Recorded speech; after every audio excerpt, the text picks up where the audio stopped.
Shalom à toutes et à tous. Nous allons commencer Be'ezrat Hashem, une conférence ou plutôt un cours sur Bereshit. Voilà, donc on va tout de suite commencer le thème donc de Bereshit qui inaugure donc le livre de la Genèse et aussi au fait toute la Torah. Je dirais beaucoup plus encore toute la pensée universelle.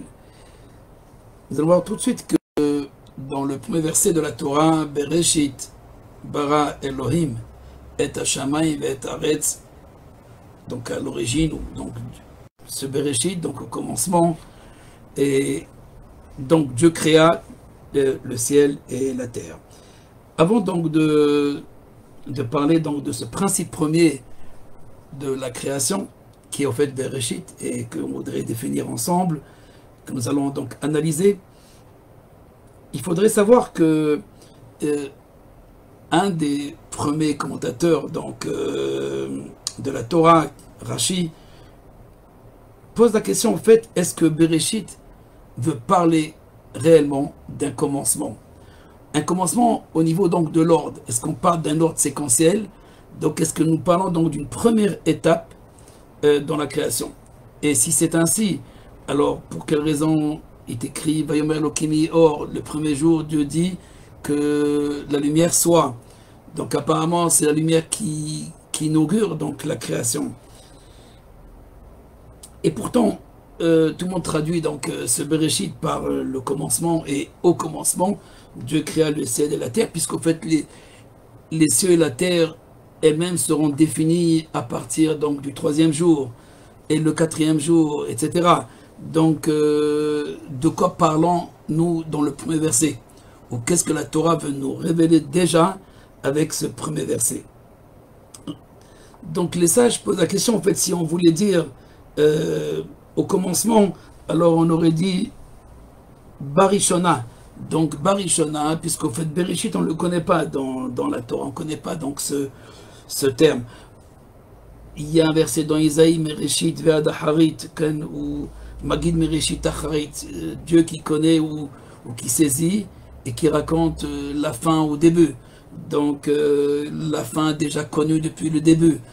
Un verset dans Isaïe 46. Et pourtant, Bereshit avec un bet, donc au commencement, ou dans le commencement, signifie donc beaucoup plus qu'un début dans un ordre, dans un seder, c'est-à-dire lorsqu'il s'agit de parler d'ordonnancement.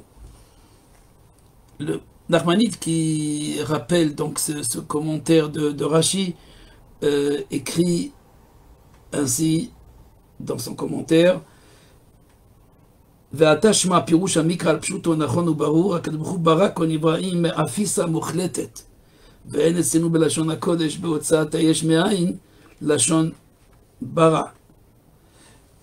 Nachmanide nous dit qu'au fait ce Bereshit, il faut comprendre que toute la création, Dieu créa donc toutes les créatures à partir de rien, mais afisa mukhletet, donc d'un rien absolu, ou d'un vide absolu, ou d'un néant absolu. Et nous n'avons pas dans la langue hébraïque cette création donc de rien, ce qu'on appelle Yesh Me'ain chez les Grecs, Yesh Me'ain qui veut dire la création ex nihilo, donc créée à partir de rien, et la lashon bara, seulement donc le verbe créer, bara.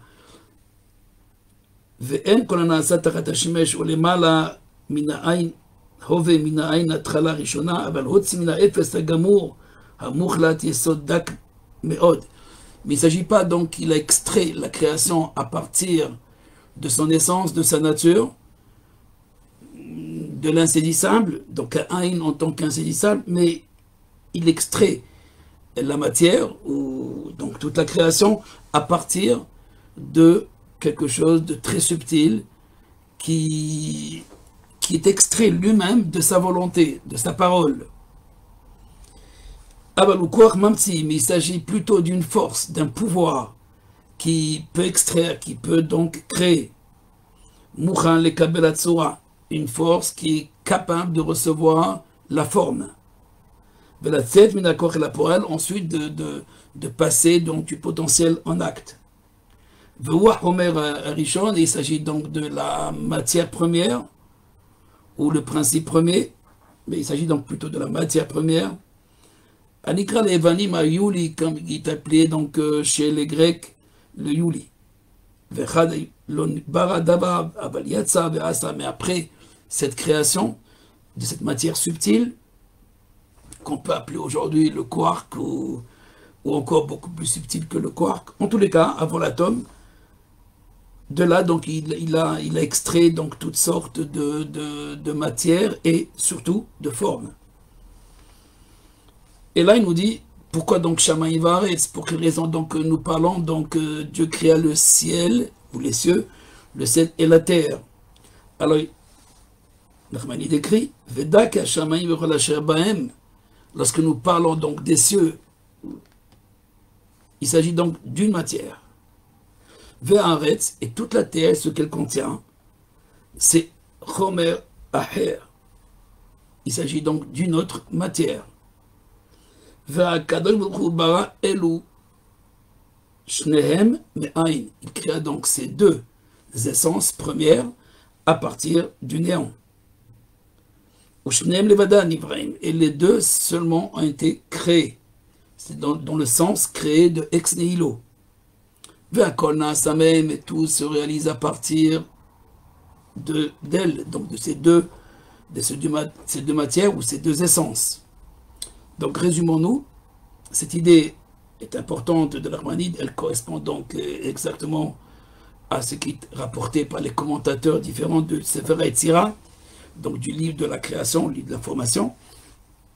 Et il s'agit donc bien de distinguer les créatures, ou tout ce qui sera créé à partir donc du ciel, à partir donc de ce qu'on appelle les cieux ou le ciel, et la matière qui correspond à la terre et donc toutes les créatures qui sont donc matériellement.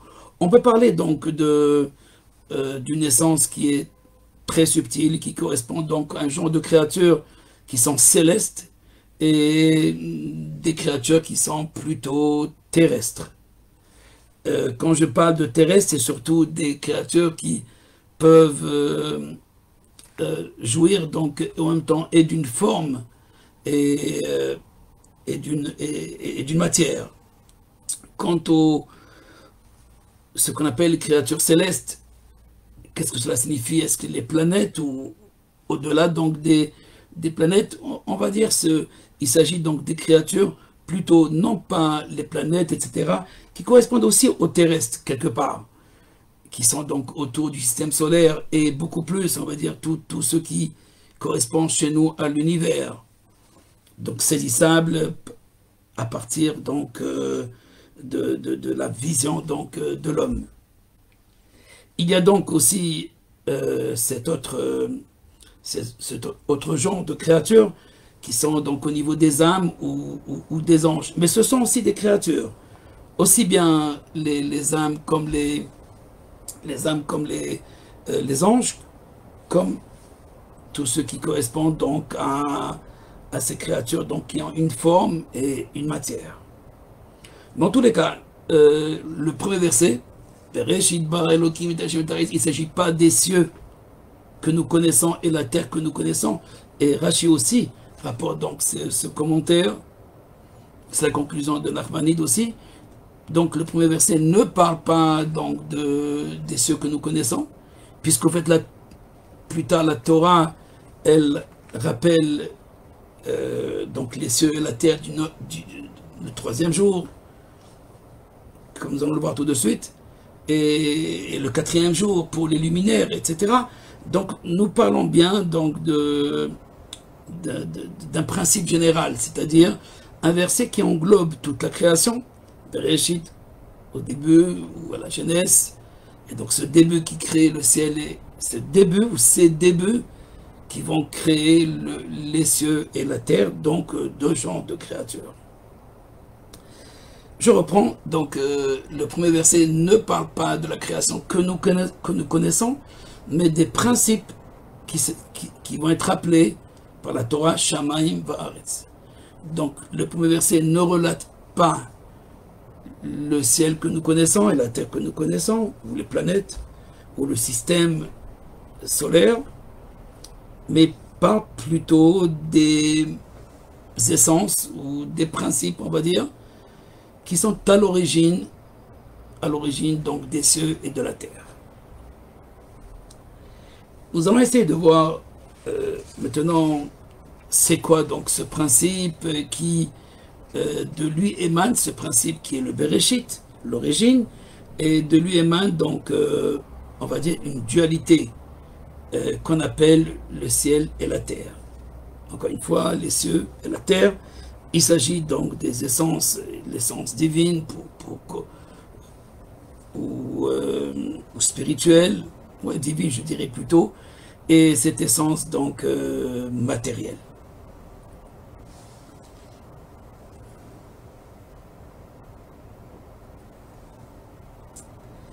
Alors, si nous parlons donc déjà Bereshit pour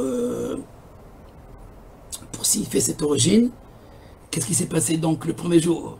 Alors le premier jour, le verset est clair, Vaimalokimi, oh Dieu dit donc que la lumière soit, et voilà que cette lumière elle se trouve avec les ténèbres, ou elle accompagne les ténèbres. Et c'est Dieu qui va y avoir Elohim benao benachosher, il sépare donc la lumière des ténèbres. Mais que signifient les ténèbres? Les ténèbres ne signifient pas ici donc une abstraction de lumière ou un manque de lumière, mais bel et bien une création, comme le dit le prophète. Et peut-être le verbe de créer correspond plus aux ténèbres, donc à cette obscurité, ou l'univers, où on va dire tout l'espace est plongé dans ces ténèbres, et ces ténèbres, ce rocher correspond bel et bien à une création. Nous allons voir tout de suite à quoi il correspond. Mais déjà, du premier jour jusqu'au dernier jour, nous parlons d'une dualité. Puisque même si le premier jour, Dieu dit que la lumière soit, et voici que la lumière existe, et tout de suite, Veikra Elohim la Or Yom, Dieu appela donc le jour, la lumière jour, et il appela donc les ténèbres pour la nuit. Donc, jour et nuit, lumière et ténèbres, correspondent bien à ces deux principes du ciel et la terre. Mais en fait, nous allons voir que ça correspond à un principe beaucoup plus subtil. Attendez. Le deuxième jour, au fait, du premier jour jusqu'au dernier jour, nous parlons de la même création, ou de la même créature, comme explique le Zohar, les mêmes créatures, mais qui sont déjà distinguées. Et ils se distinguent par, on va dire, les justes et les mécréants, au niveau donc de l'éthique, puisqu'au fait, Dieu garde aussi la lumière, il va la conserver. Donc il conserve cette lumière aux justes, cette vision pour les justes, qui correspond aux justes, et les ténèbres pour les mécréants. Même s'il n'existe pas de mécréants ni de justes dans ce premier jour, mais déjà les sages font correspondre cette lumière au juste et à un autre type de l'humain, qui est donc celui qui correspond aux ténèbres, dans un sens péjoratif. Mais je vais expliquer tout de suite l'idée donc des ténèbres se recherche non pas dans un sens péjoratif. Mais je vais continuer et nous allons arriver tout de suite à un enseignement que nous avons déjà vu dans le Zohar, mais nous allons voir ici beaucoup plus que cette idée donc de dualité qui intervient déjà avec la création et le premier jour. Le deuxième jour, cette dualité est beaucoup plus prononcée, puisqu'il est écrit Dieu dit que le firmament soit, le firmament, et ce firmament pour séparer les eaux donc d'en haut et les eaux d'en bas. Les eaux d'en haut seront appelées donc le ciel, d'une manière claire, et les eaux d'en bas se trouvent sur la terre. On est dans le principe de la terre et dans le principe du ciel, donc sans correspondre encore à cette créature, ou à cette création plutôt, qui s'appelle les cieux, et cette création qui s'appelle la terre. Mais le principe du ciel, le principe de la terre. Mais voilà, ce deuxième jour, il y a Vayavdel Lokim ben Amaim le Maim, Dieu sépara entre les eaux et les eaux d'en haut et les eaux d'en bas. Les eaux d'en haut seront appelées cieux et les eaux d'en bas la terre. Et donc nous avons une séparation déjà très distincte. Le troisième jour, alors Ikavu Amaim Makom Echad, les eaux, Dieu dit que les eaux se rassemblent dans un espace, Betera et Abasha, et que la terre se révèle. Donc déjà le troisième jour, nous parlons donc d'un espace qui s'appelle la terre ferme, Yabasha, et la mer ou l'océan pour distinguer cet espace. Mais il y a encore un plus dans ce troisième jour, même s'il y a déjà une distinction dans le même espace, comme d'ailleurs dans le deuxième jour, on est dans le même espace. Dans le troisième jour, il y a un élément qui est extrait de la terre, donc Dieu dit que l'arbre, que la terre donc de l'herbe, et l'arbre, un arbre qui donne, un arbre fruit qui donne des fruits, un arbre fruit qui donnera des fruits. Et voilà que la terre, comme nous savons, va donner un arbre qui donne des fruits, mais qui n'est pas lui-même fruit. Il y a donc une distinction tout de suite entre le fruit, ou ce qui est extrait de la terre, et on veut dire qui est projeté vers le ciel, comme le fruit, et le grain, ou la cause, la semence, donc la graine qui se trouve à l'intérieur de la terre, qui est dans les ténèbres de la terre, et une partie de ces ténèbres qui est visible, et qui va goûter aussi, puisque c'est le fruit, et qui lui donc correspond à la lumière. Et dans ce début d'été, on verra donc les fruits que les arbres vont extraire à partir de la graine qui est enfouie dans les ténèbres et dans la terre. Nous avons donc une autre dualité dans ce troisième jour. Le quatrième jour, il y a encore une autre dualité. Donc Dieu dit que les luminaires soient, Shnam et Orot, les grands luminaires, et voilà que nous allons distinguer dans ces luminaires. Au début, ce sont deux luminaires qui sont similaires, et tout de suite, nous allons voir une distinction claire entre le soleil qui va briller et la lune, qui est un autre luminaire, mais qui apparemment n'a pas une source de lumière et qui puise sa lumière uniquement du soleil. Nous pouvons déjà parler ici déjà du principe masculin et féminin, comme nous l'avons vu, mâle et femelle, avec le soleil et la lune, qui les deux étaient appelés à vivre ensemble, à communiquer, et plus tard ils vont communiquer, mais ils vont se distinguer entre le grand luminaire et le petit luminaire, tel que la Torah donc les appelle, mais bien entendu, c'est avec le soleil et la lune que les saisons, que tout sera réalisé. Avec le soleil tout seul, on ne peut pas engendrer, au moins dans notre planète, sur notre planète, c'est-à-dire sur la Terre. Et que nous avons besoin aussi bien donc du soleil que de la lune pour faire non pas seulement les saisons, mais les couleurs et toutes les distinctions. En tous les cas, déjà le quatrième jour, il y a une distinction ferme et qui est différente de ce mâle et femelle, de ce haut et bas, ces lumières et ténèbres, la mer et la terre ferme. Donc, la distinction se fait de plus en plus prononcée. Donc nous sommes au quatrième jour, les luminaires, donc le soleil et la lune en particulier, il y a aussi les étoiles, mais ce sont deux symboles. Le soleil et la lune sont donc deux symboles du masculin et féminin.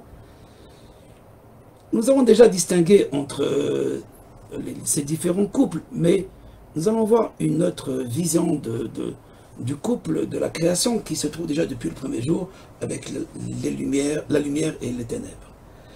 Alors pour le cinquième jour,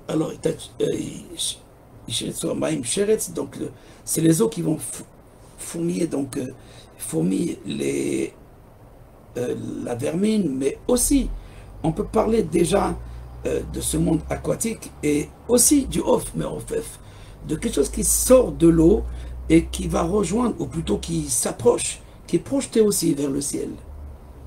Donc on a le volatile, donc les oiseaux et on peut dire les poissons.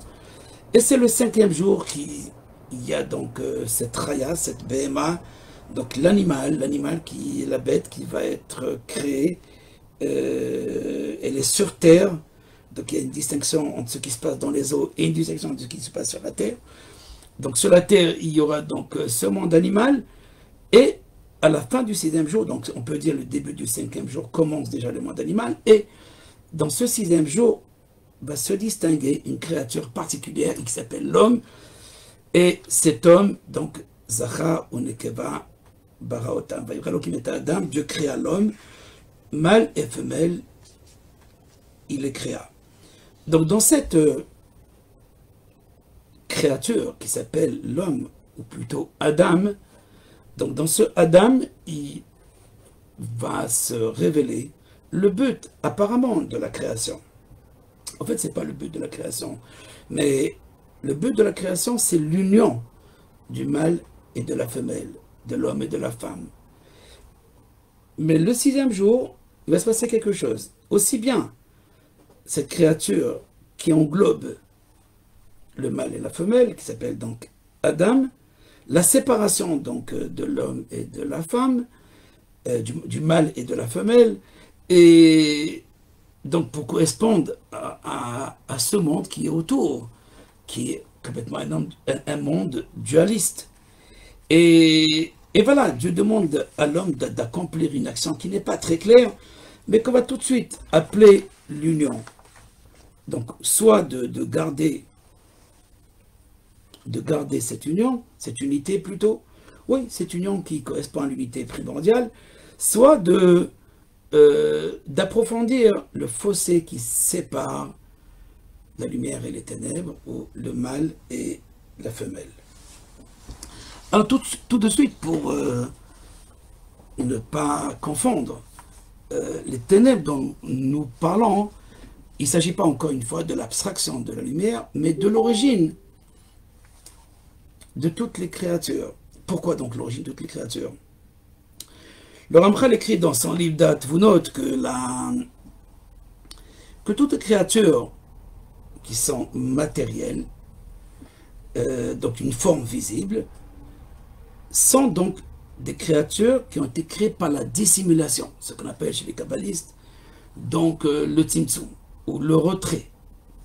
Le retrait non pas de la lumière, mais le retrait de l'unité, le retrait de l'infini, qui correspond donc à cette unité primordiale.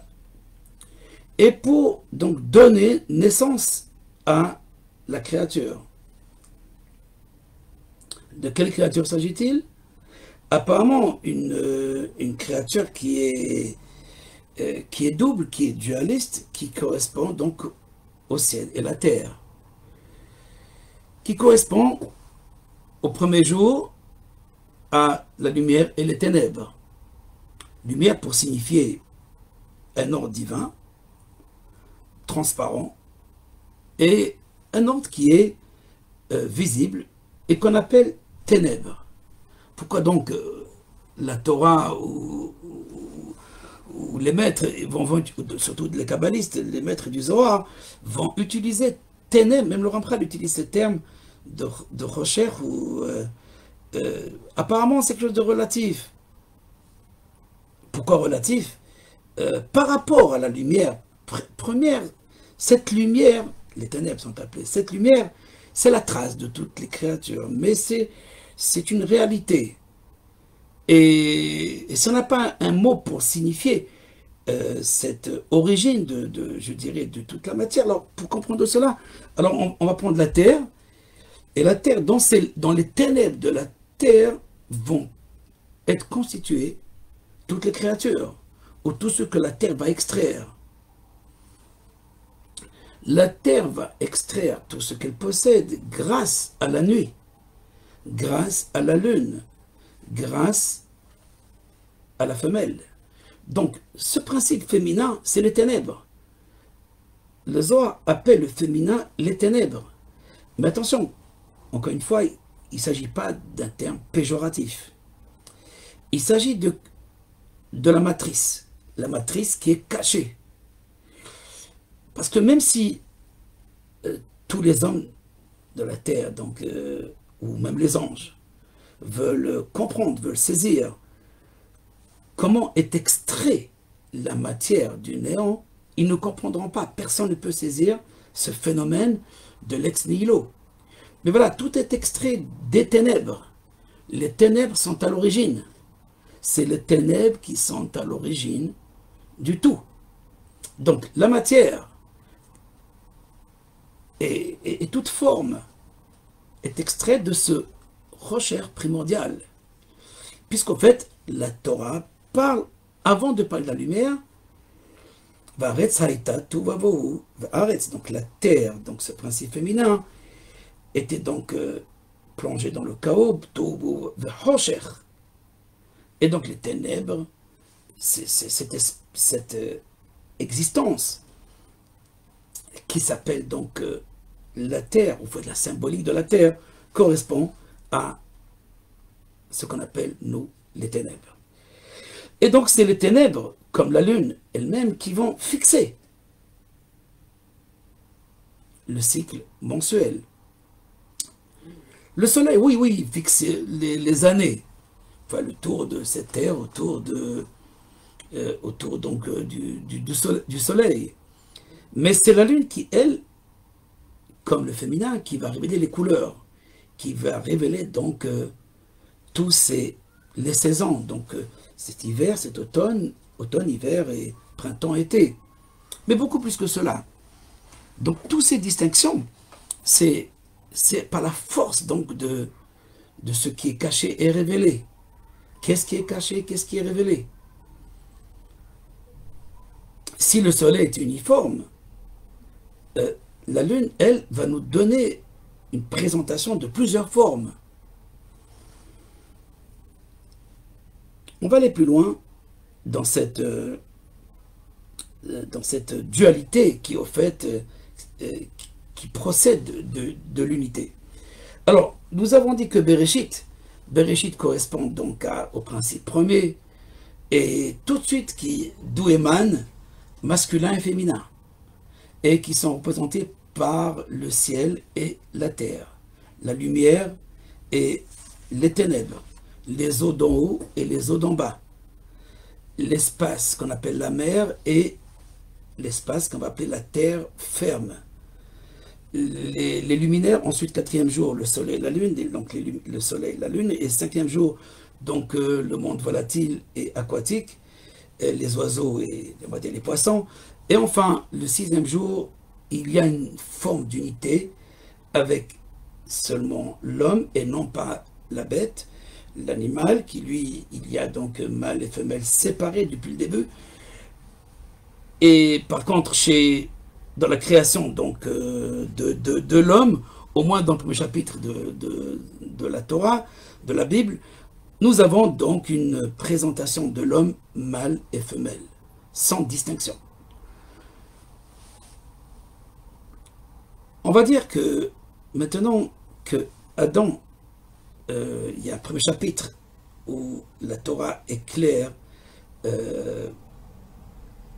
qui parle de Zachar et Nekeva, Bara Otam. Je lis le verset. Et il s'agit donc de l'homme, on va dire, avant la faute.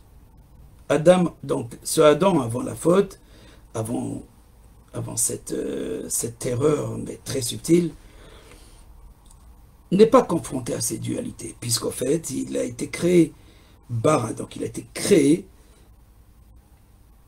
Zachar Unkeva.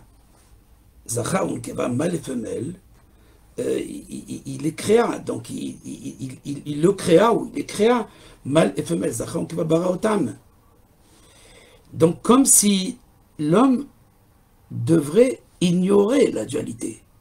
Il existe, l'homme il se trouve, donc l'homme bien existe dans ce premier chapitre de la Torah où il n'y a pas de dualité, enfin dans son être le plus profond, il n'existe pas cette dualité et il doit l'ignorer.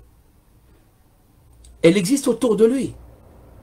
Si l'homme va vers cet arbre de la connaissance ou cette voie de la connaissance, donc duel, ou de la connaissance tout simplement, et donc s'il va donc dans cette... alors on distingue tout de suite la femme qui a un rapport tout de suite avec ce monde de la créature elle-même et qui correspond donc à cette bête, à cet animal, dans le sens non pas péjoratif encore, Mikol Chayot Adama, donc cette rue, cette intelligence du serpent qui est supérieure ou qui englobe, on va dire, toute la terre. Donc le Nachash, qui lui, encore une fois, le serpent, c'est encore péjoratif, et surtout dans la théologie chrétienne. Alors que, il faut savoir, chez nous aussi, mais il faut comprendre que au moins au début, le serpent n'a rien fait de mal encore, mais la Torah lui fait correspondre la faute ou la déviation. Mais non, en fait, c'est sa nature. Sa nature, il se trouve dans la dualité. Et dans cette dualité, le serpent va uniquement chez la femme. Il ne va pas chez l'homme. Il ne va pas chez le mâle, on va dire, chez le masculin. Il va aller chez le féminin. C'est elle qui a le projet donc de procréer, d'extraire de la matière noire, des ténèbres, d'extraire donc la créature. Et donc cet homme, donc, avant la faute, correspond, encore une fois, à l'unité, puisqu'en fait, mâle et femelle, il le créa. Adam correspond donc.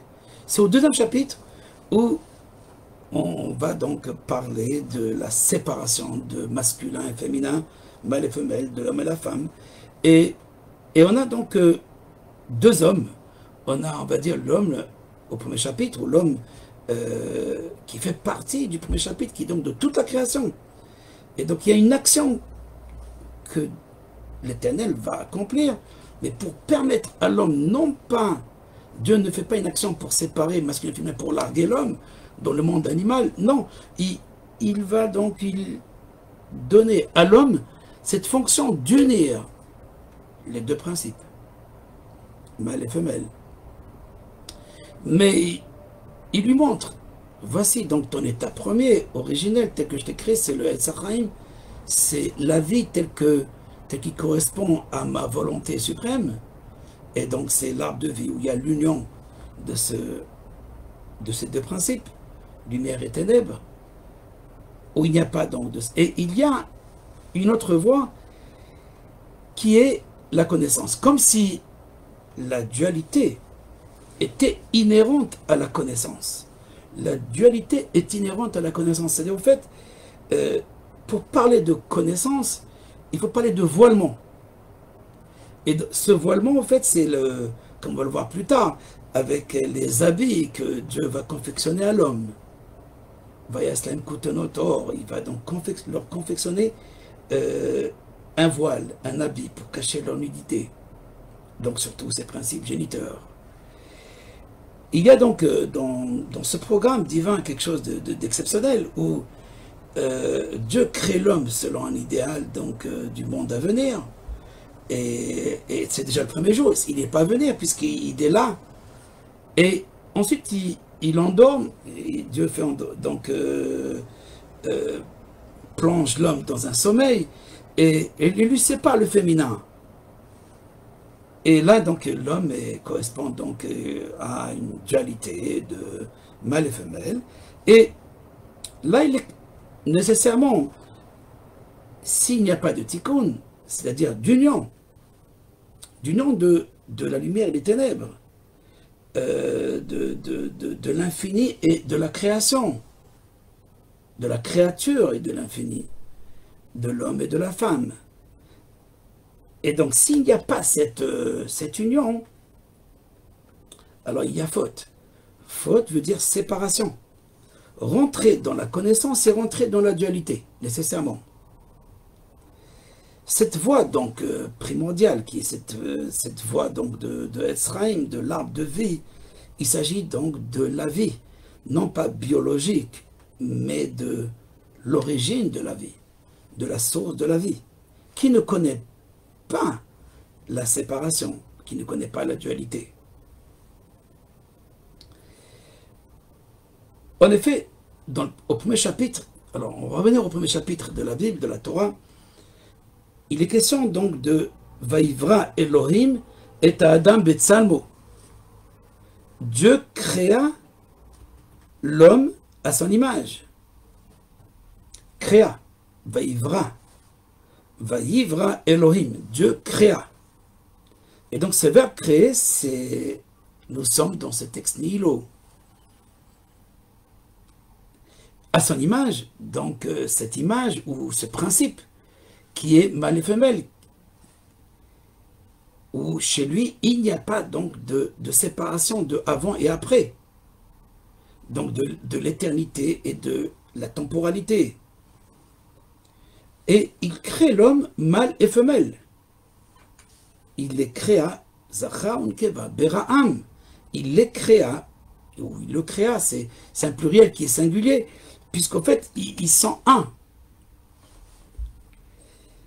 Par contre, au deuxième chapitre, là où il y a le sommeil et donc le voilement et la connaissance plus tard,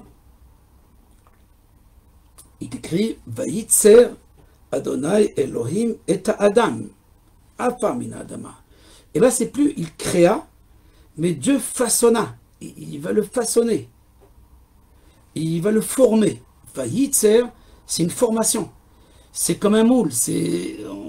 On prend donc de la terre ou la poussière avec de l'eau, giben, comme on fait du fromage, avec à partir donc du lait.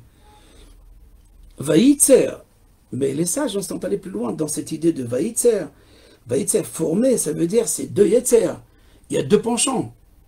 Il y a deux penchants dans l'homme. Il y a un penchant déjà à cette lumière, à cette éternité, et un autre penchant à l'éphémère, à la matière. Et deux Yetzer, donc une dualité claire. Donc Dieu crée la dualité. Non, il forme. Ce que dit le Ramchal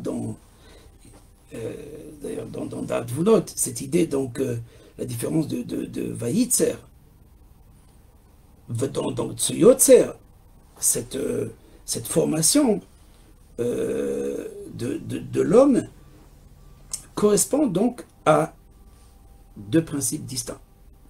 Donc une dualité d'abord dans les instincts, d'abord des instincts, il y a une dualité dans les instincts de l'homme, c'est ça le Yetzer. Dualité donc à partir donc de la connaissance. Pourquoi de la connaissance? Parce que dans la connaissance, il y a cause et effet. C'est là donc toute la base de la connaissance. Donc ce sont deux choses. Une cause, donc un passage du potentiel à l'acte. C'est comme le grain donc pour l'arbre et les fruits. Donc il y a la racine et il y a la ramification. Nous avons cause et effet. Une dualité donc des mondes. Il y a une dualité, encore une fois, dans ce Vayitzer, il y a une dualité donc des instincts, une dualité de la connaissance, il y a une dualité des mondes et des temps aussi. Pourquoi des mondes? Parce que s'il y a le bas, il y a le haut. Et donc on va revenir à tout ce programme de la création qui est duel depuis le premier jour. Mais chez l'homme, il n'était pas donc duel. Donc cette dualité donc, du temps, il y a un passé, il y a un futur. Il y a un monde ici-bas, donc un monde présent et un monde à venir. Nous sommes en pleine dualité. Chez l'homme, avant la faute, il n'y a pas donc un monde à venir. Alors qu'après la faute, il y a un monde ici et un monde là-bas. Un autre monde. Le monde à venir, le futur. Donc il y a un présent passé, puisqu'il devient tout de suite passé, et futur, passé et futur. Donc deux pôles. c'est la dualité, c'est ça, Vaïtzer. Nous pouvons donc résumer donc cette idée exceptionnelle de Bereshit maintenant. Il y a une unité première, donc dans Bereshit, c'est pas au commencement, c'est pas Barishona, donc il ne s'agit pas donc du commencement, mais il s'agit donc le premier. Dans le premier, il y a quelque chose, bara, qui va extraire à partir de rien les deux principes, duel, qui sont mâle et femelle, ciel et terre. Et ensuite, c'est les 6 premiers jours. Mais ce premier verset correspond au grand mystère de la création. Le premier, qui n'est pas dans le nombre. C'est ce que dit dans le Tikkun Zohar d'ailleurs. Antuchad vela bechushban. Tu es un, mais pas dans le nombre. Ce n'est pas le un numérique. Donc il n'y a pas avant toi, il n'y a pas après toi.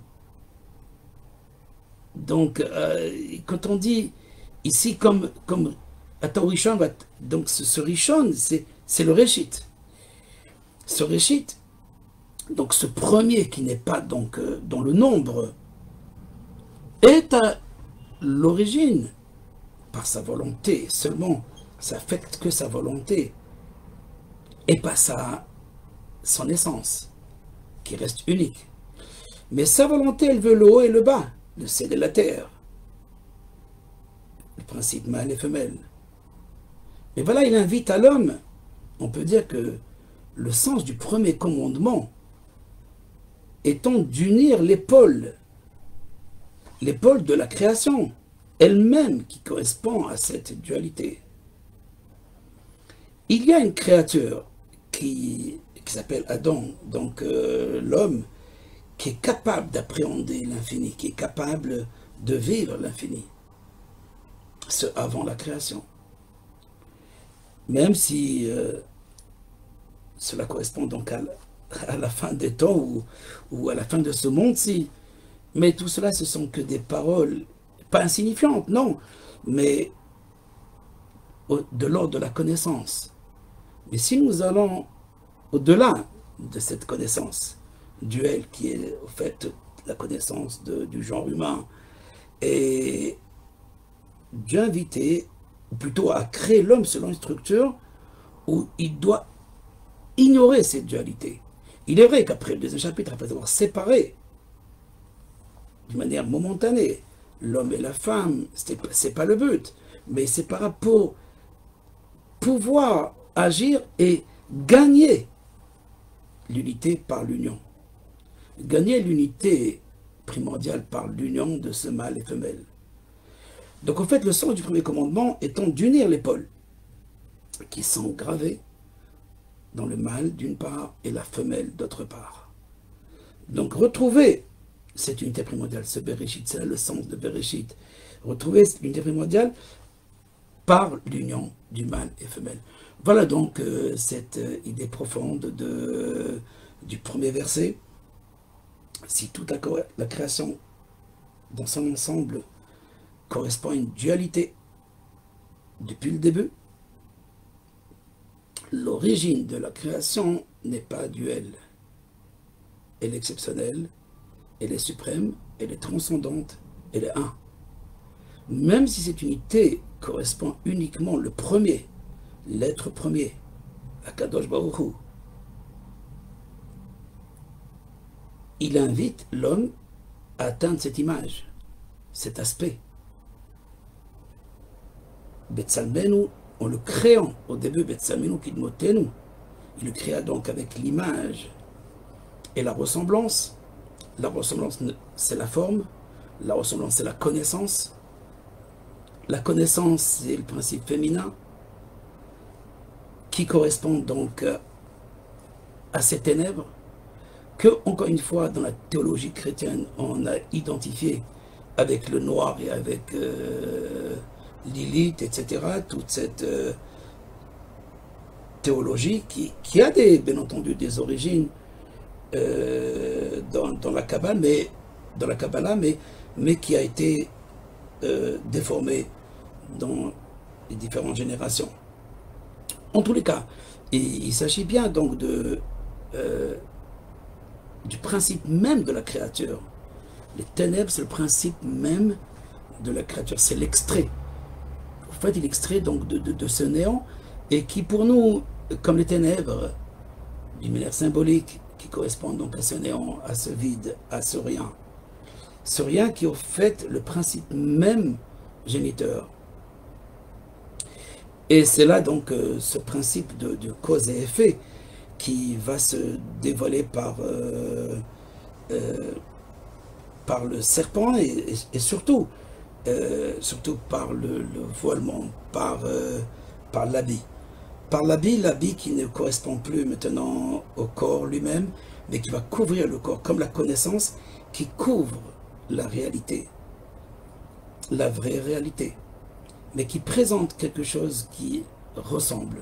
C'est là qu'il monte nous, la ressemblance.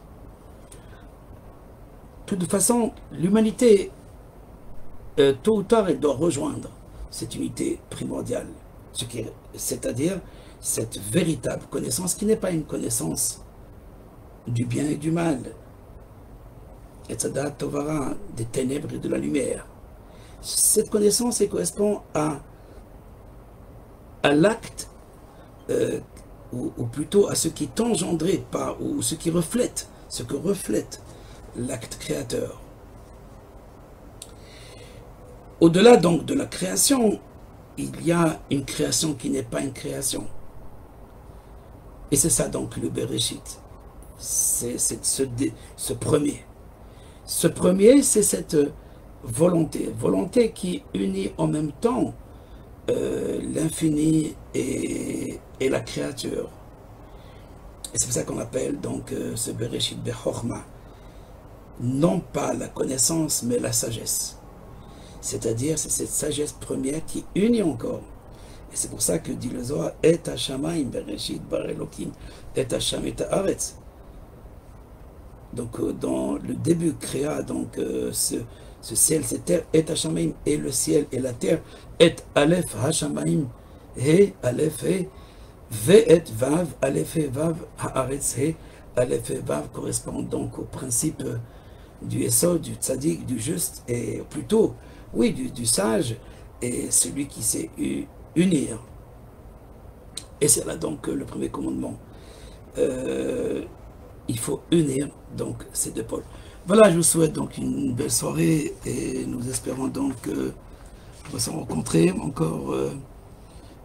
Mais méditez bien donc cette conférence, elle vous donnera les éléments pour comprendre au fait cette voie donc du Zohar que j'ai déjà expliqué il y a 2 ans ou 2 ou 3 ans. Mais là donc on l'a vu dans ce premier chapitre de la Torah. Donc je vous souhaite une belle soirée et à très bientôt. Shalom.